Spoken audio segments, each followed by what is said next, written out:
Hello friends and welcome to 2023 on my channel. I was going to make this big retrospective video about all the things that happened last year, and then I was like, yeah, but like a bunch of that was a big bummer. And I'm like in the mindset that I need to like not be living in the bummer and be moving towards the not bummer. Although the whole getting a job thing is kind of a bummer. Anyway, we've reached the stage of next quarter that is new business. Old business is old business, and new business is new business, and this is new business. So today we're going to talk about new business. We're going to talk about 2023, what I think might happen during 2023. Obviously, these goals are just like idealized versions of what could possibly happen, but that does not take into account any kind of reality. But I have a little bit of a plan to tackle a couple of the projects already, so I guess let's dive into it. Okay, the first thing I have to say is that I'm going to 2 different balls this year. They are both sold out, unfortunately, so you can get on a wait list if you want to, but a bunch of us are all going to both of these balls. One is in St. Louis, that one's in October, and one is in March, and that one is in Chicago. They both should be very fun. The Chicago ball is first up, and it is La Belle Epoque. They are pushing people towards the 1890s, but if you look up La Belle Epoque, it's like anything between like 1870 and 1912. So y'all know where I'm going, because like I have 398 bustle dresses left on this list to be doing. So of course I'm gonna try to make a bustle dress. We're gonna see. It might go a little bit 90s. I might do like 89. I'm not sure yet. I have to kind of think about it, but I got to think about it quick because that is coming up, especially for me. The second ball in St. Louis is like late 18th century. It is Christine's ball, like her organization is doing that ball. Although she moved away from St. Louis, so I don't know how she's gonna host this ball.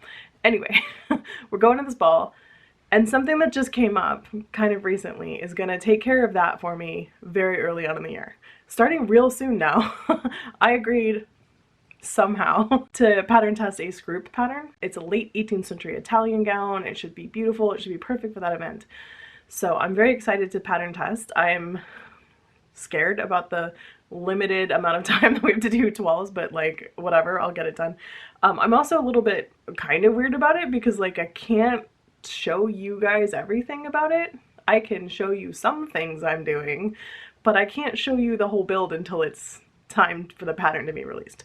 So you might get a couple videos that are like, I'm working on this thing and I'm going to show you bits and pieces, and I'm also just going to talk to you guys about stuff. So hopefully you guys like those videos, so we're going to see. Those of you who enjoy chatty videos are going to get a couple coming up in the first 2 months. But that will mean that my dress for the ball that happens in October will be pretty much done. So barring me doing something completely bananas, I will have both dresses done by the time that I go to the first ball. So I won't have to worry about that second dress and I can just keep chugging. I do have a computer in front of me and it's got the list on it, so if you see me looking down, it's because I'm checking out the list. Okay, so there's some stuff that got moved down to this year from last year that I didn't get done last year that I still want to do. So some things I took off the list because I was like, that's not a thing anymore. And some of the things I left on. And those particular items are, firstly, that I would like to learn how to photograph myself better. I did work on this year. I got some backdrops. I got some more robust lighting for Christmas and for my birthday. And I have a new camera that I can, you know, start working with, and like I want to learn how to use that better. So I need to keep working on that because it's something I really want to be able to do. I have people that are somewhere near me and stuff, but they're not always available, and you know, frequently I'm trying to take pictures at like 3 a.m. because I'm me. So it's kind of a solo sport and I need to get better at it. So that is on my list for things that I want to keep practicing. Secondly, I want to make a new and different corset.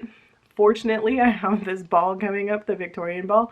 So I did buy a pattern, and I bought a pattern that was made to my measurements by Clockwork Fairy, and I also bought a fitting session with her so that I can go ahead and make the mock-up and then show. So I will be doing that for like the same times that I'll be working on this group pattern, so there's going to be a corset video for sure for you guys. So I'm also hoping to be able to film some of that like fitting session, and maybe if anything's like super pertinent I'll be able to put it in the video. We'll see if she's into that. If she's not, I'll tell you all about it. I still want to learn how to sew knits. Like this is a thing I would love to do.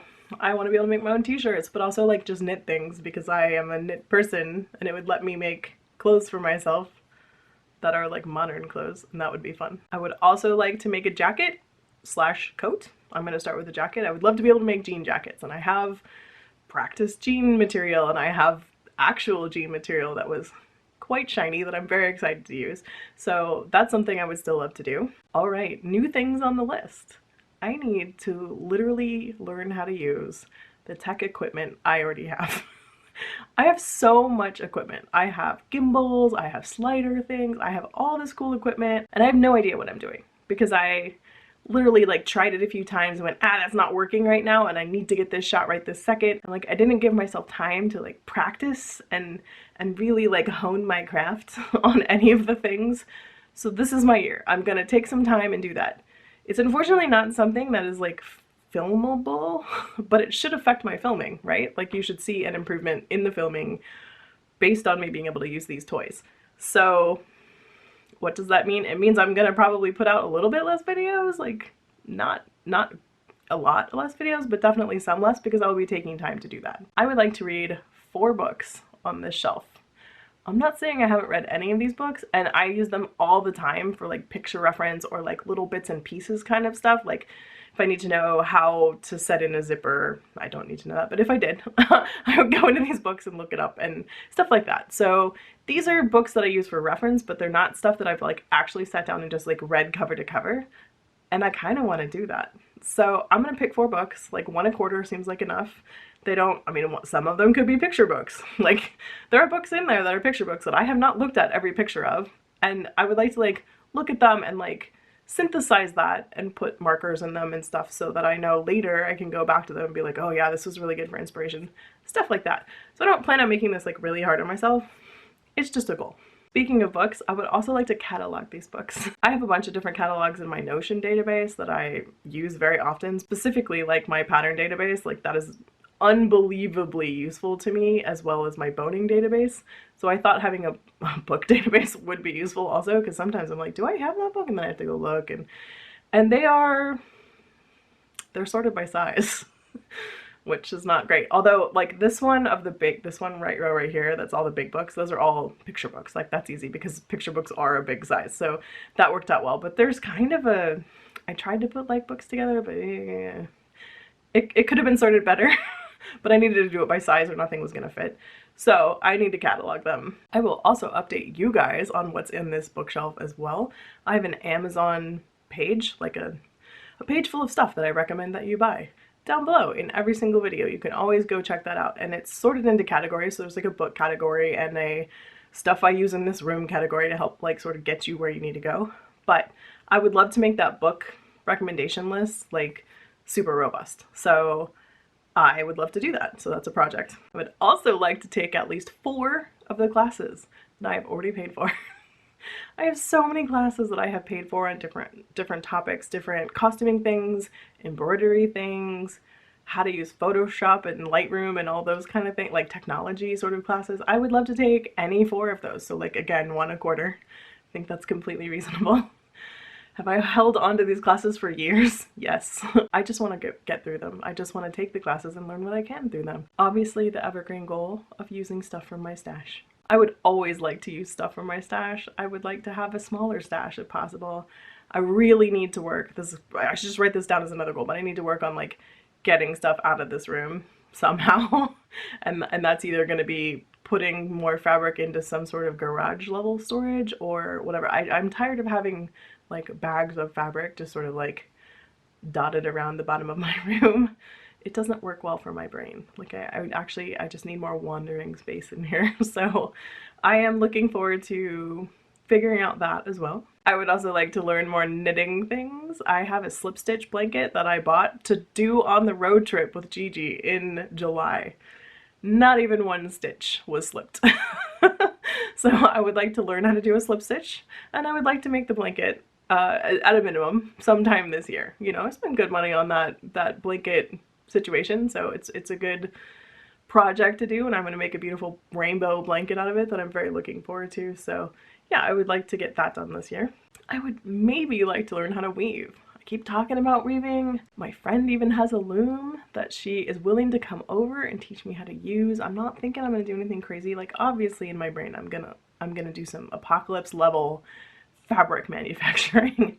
That's not what I'm going to start with. I'm going to make like a tea towel.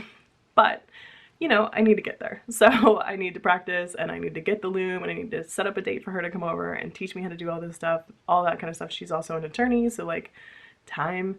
So, but is it a goal for me this year? I would love to learn how to just, you know, the basics of weaving. I think that would be a really good apocalypse skill for one, but also just like, let's learn how this stuff is made. I'm pretty sure it's an over-under process. So hopefully it'll work out. Okay, so the last category of stuff that I have as goals for the year is sort of like around my channel, and it really only has like one thing in it. I kind of want to figure out how to make my content work harder for me. So one of the things I was thinking about was, we have a lot of people on this channel that really like really long videos that would love it if I just chattered on for an hour, and they love those kind of videos and they watch them and whatever. We also have a bunch of people that occasionally stop by and they're like, why are these so long? You need to stop talking. Most of the time I'm like, okay, bye. Like, this isn't the channel for you, clearly. But I was thinking, it is possible for me to take the videos that I film and edit down essentially a short cut of that video and then do a voiceover for it. So it's just like, you know how there's people who just talk through how they made something and it takes like 5 or 10 minutes? I'm pretty sure I could do that with my videos. I just would have to consciously understand that I'm gonna cut 2 different videos out of this. So I would still, of course, provide a very long video for you guys who want that video. A lot of you really do. And I could provide a short one for the people who want short content. And also, if you ever decide to make the pattern that I'm making, you could actually just go watch that one instead later to, you know, help you get through the pattern rather than like listening to me blabber on about whatever's going on in my life. So I think I might try to figure out how to do both long and short form content at the same time. Can I also figure out how to make Instagram content also? I don't know. I feel like I'm gonna try it, okay? I have no promises on whether or not this is gonna be successful, whether those videos will be good. The long form videos will be the same because you're gonna get the same content. But there might be additional videos of the same outfit or dress or whatever put into a smaller version. We'll see how that goes. So those are the things that I'm sort of setting my intentions to the universe that I would like to try, maybe start, maybe accomplish. Probably most of them are not an accomplishment thing. I mean, I could probably make a jacket, but like, can I learn all the things about how to photograph myself in 1 year? I don't know. I'm gonna try, but like, probably not, right? This is probably gonna be an ongoing process, but maybe I'll get better, right? That's all I actually want, is just to get better. So let's give that a go and see how we go. I hope that you're interested in this content, other than my first 2 projects, which are the 2 ball gowns. So like a corset and then a ball gown for the Victorian, and then a mock-up and a final gown for the later ball, the 18th century ball. I don't know what I'm gonna sew this year. I obviously have my whiteboard of doom. Those things haven't really changed. I am still sewing an Amalia jacket right now, which I'm hoping to finish before I get that Scroop pattern in, because that would be lovely if I didn't have to try to do 2 things at once. I have a pirate shirt that I'm sort of like midway through making, which I filmed a bunch of while I was on that road trip last July. That might go in the history books as the thing that took me the longest to sew, because I sewed a piece of, you know, a bunch of pieces of it, and then I'm gonna sew it together essentially like 7 or 8 months later. Fun times. And I have so many things on my board of things that I could make, and I'm sure that list is gonna get longer, it's gonna get edited, it's gonna change in some way, but I decided that since I have those 2 ball gowns to do, I wasn't gonna worry about what needs to go on or off that list right now. So we'll see how the year goes. I'm sort of leaving specifically what I do up to the universe to tell me like what I should be working on, so that I do not lock myself down so hard. I feel like that first 3 months that I have going on right now is pretty locked down on what I need to make and what I need to work on, so giving myself some free time in the back end. I hope that you guys are interested in that. If you are, give this a thumbs up. As always, leave me comments down below. I would love to know how your guys' new year was, what you guys' goals are, what your projects are going to be, what you're working on right now, how things are going. I just had my birthday. That was pretty cool. We went out for fondue. I had a party scheduled for tomorrow. It is Friday. I had a party scheduled for tomorrow, but it is going to get rained out, so I've already moved that party to 2 weeks later. Next weekend, I get to go to a 12th night celebration with the SCA in Oregon, which I was like okay, let's do that. My friend Gigi is getting elevated to a pelican position, so I'm going to her elevation, which should be really fun. So I've never been to an SC event other than 1 or 2 things that happened in my area, and I don't know what the big, like this is a big event, and I don't know what that's like. I certainly don't know what that's like in Oregon in the snow, and I don't know what that's like during COVID. So we're gonna find out. Anyway, that's about all from me. Leave me comments, leave me a thumbs up, subscribe if you haven't, and I will see you guys next time, hopefully very soon with another video. Bye guys!